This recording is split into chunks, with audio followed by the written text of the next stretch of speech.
El crack del 29 fue la más devastadora caída del mercado de valores en la historia de la bolsa en Estados Unidos. Mucha gente se arruinó y lo perdió todo.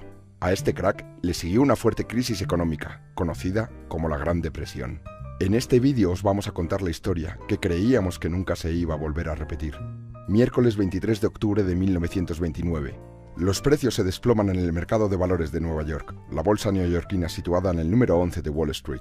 Los inversores están sorprendidos y preocupados. Durante años, los precios de las acciones no habían parado de subir. A ese miércoles le sucedió el Jueves Negro. De repente, la bolsa de Nueva York se llenó de gente que en vez de comprar quería vender. Dicen que hubo gritos, llantos y empujones en el parqué. En las calles aledañas se congregó una gran multitud. Para entender el crack, debemos retroceder una época. En 1919, los Estados Unidos habían emergido como primera potencia tras la Primera Guerra Mundial. Estados Unidos estaba viviendo una etapa de su historia muy gratificante y placentera, que creían duraría para siempre. Eran los felices años 20. Las fábricas americanas producían productos para la vieja Europa. Para costear la guerra, el Estado había emitido unos bonos, llamados bonos libertad.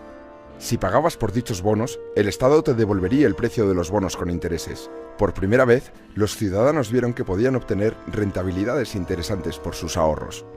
Así, Charles Mitchell, presidente del National City Bank, viendo que se acababa de crear un público con tendencia a invertir, decidió sacar al mercado bonos corporativos o acciones, y le dijo a la gente que eran inversiones fiables y con poco riesgo. Pronto, los bancos empiezan a sacar nuevos productos financieros, abriendo también el grifo para que la gente acceda al capital. Por primera vez se instala el compre ahora y pague después. El acceso al crédito era facilísimo y todo el mundo, desde el director de un banco hasta un limpiador de zapatos, podía endeudarse y vivir por encima de sus posibilidades. En esta expansión de crédito tuvo mucha culpa la recién creada Reserva Federal en 1922, bajando los tipos de interés a niveles históricamente bajos, hinchando una burbuja inflacionista e iniciando una borrachera bursátil. La bolsa, en aquel entonces, era un mercado en el que solo invertían expertos, muy restringido al público y se acomodaba como un mercado competitivo, rigiéndose a las leyes de oferta y demanda. En este punto, el mercado especulativo se abrió a todo el mundo. Todo el mundo quería su tajada. Mitchell abrió agencias de corretaje por todo el país. Eran lugares donde se podía invertir en bolsa, se actualizaban los valores a cada segundo y era necesario acudir para poder comprar o vender. Allí se te proporcionaba un papel para dar validez a tu compra o venta, y este debía ser conservado. Y llegó al alcance de todo tipo de personas en Estados Unidos. La gente estaba encantada. Se creó un mercado alcista que parecía que no bajaría nunca. En los años 20 se llegaban a obtener grandes beneficios con un capital pequeño. La situación se embelleció aún más por la venta de acciones a crédito. Si querías comprar acciones, pedías dinero prestado a un tipo de interés muy bajo. Total, en un mercado alcista, al vender vas a recuperar tu dinero y al final salías ganando. El mundo se endeudaba y las agencias permitían un apalancamiento 1 a 10, es decir, invertir una suma 10 veces superior a tu capital real.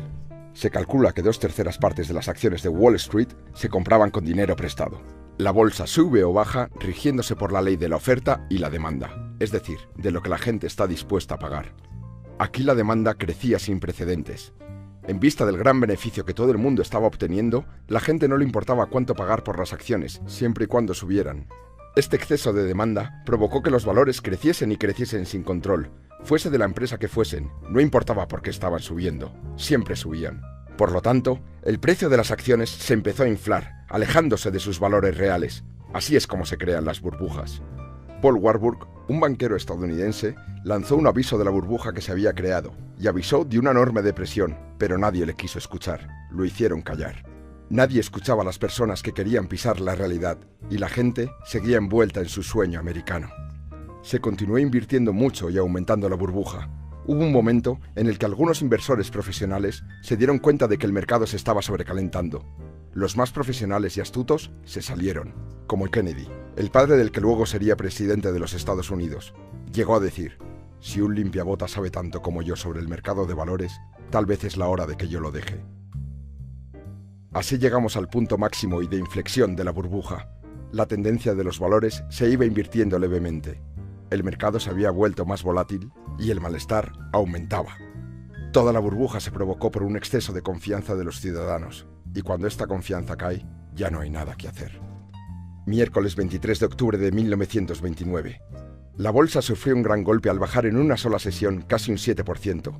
Aquel día solo fue un augurio de lo que pasaría al día siguiente. El fatídico y recordado Jueves Negro de Wall Street. Jueves 24 de octubre de 1929.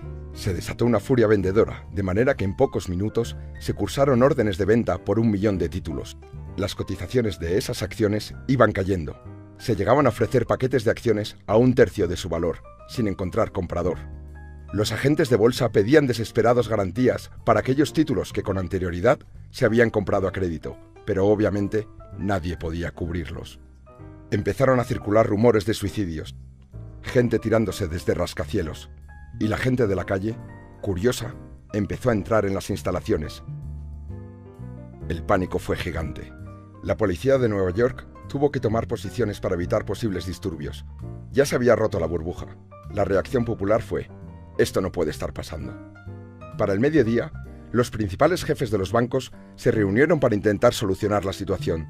La reunión incluyó a Thomas Lamont, actuando como representante de JP Morgan Chase, Albert Wiggin, representante de Chase National Bank.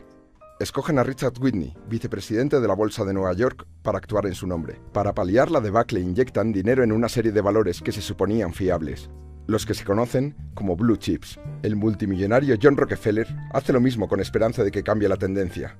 Lo consiguieron. La bolsa empezó a subir. Una intervención en los valores por parte de gente poderosa había logrado revertir la sangría de precios.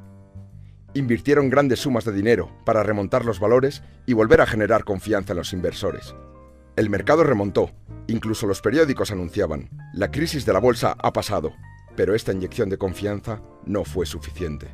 Tras una recuperación el viernes y otra pequeña el lunes, llegamos al martes 29 de octubre de 1929, conocido como el Martes Negro. El índice de la bolsa descendió más que ninguna otra jornada de la bolsa en la historia de Nueva York. Las bajadas continuaron hasta el mes de enero, cuando se tocó fondo. El gobierno, presidido por el republicano Herbert Hoover, no sabe cómo parar el golpe. Consecuencias. Mucha gente se arruinó. Los bancos también se arruinan al no poder recuperar el dinero prestado. Cerraron porque dejaron de ser solventes. Millones de personas pierden los ahorros guardados en esos mismos bancos. 3.000 de ellos cerraron en los 2 años siguientes. Después de aquello, la gente guardaba el dinero bajo el colchón. Muchas fábricas echaron el cierre. Aumentó el paro significativamente. Empiezan a aparecer barrios de chabolas por todo el país. Y como sucede en todas las caídas, finalmente terminó llegando a Sudamérica, Europa y hasta Australia. Inglaterra se cerró tras sus fronteras y abandonó el patrón oro. El paro se disparó en Francia e Inglaterra. El malestar y la crispación social, producto de la crisis económica, se disparó en Alemania. Un joven soldado austriaco empezó a abrirse paso como el símbolo de la salvación económica y el poderío alemán. Se llamaba Adolf Hitler.